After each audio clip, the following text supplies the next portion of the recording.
always in life. Yung isa po ay barya ng takot, yung isa ay barya ng tiwala. Araw-araw, pinapapili po tayo ng Panginoon. Kung aling barya ang iyong ihuhulog, baka naman ikaw ay nag-iipon ng barya ng takot. O sana ikaw ay magbigay ng barya ng tiwala.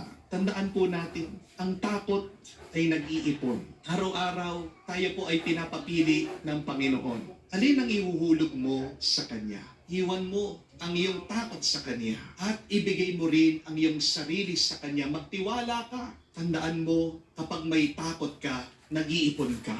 Amen? Pero kapag may tiwala ka, nagbibigay ka. Kaya nga, sabi ni Jesus, she gave all that she had. Hindi lang po pera ang binigay nitong babaeng balo, kundi mismo ang sarili niya. Tandaan niyo po yan. What you give reflects who you are.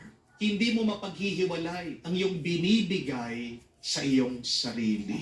Sinasalamin ang iyong binibigay kung sino ka ba talaga. Sana ibigay mong lahat-lahat sa Diyos para lahat-lahat din ibigay niya sa iyo. Kung ibibigay mo ang lahat-lahat sa Diyos, hindi ka naman mawawala. Also remember, God will not bless the size of your wallet, but rather, God blesses the size of your faith. Mas malaking pananampalataya, mas malaking biyaya. Pinagdarasal ko po, sana mas malaki, mas matibay ang iyong pananampalataya sa Diyos.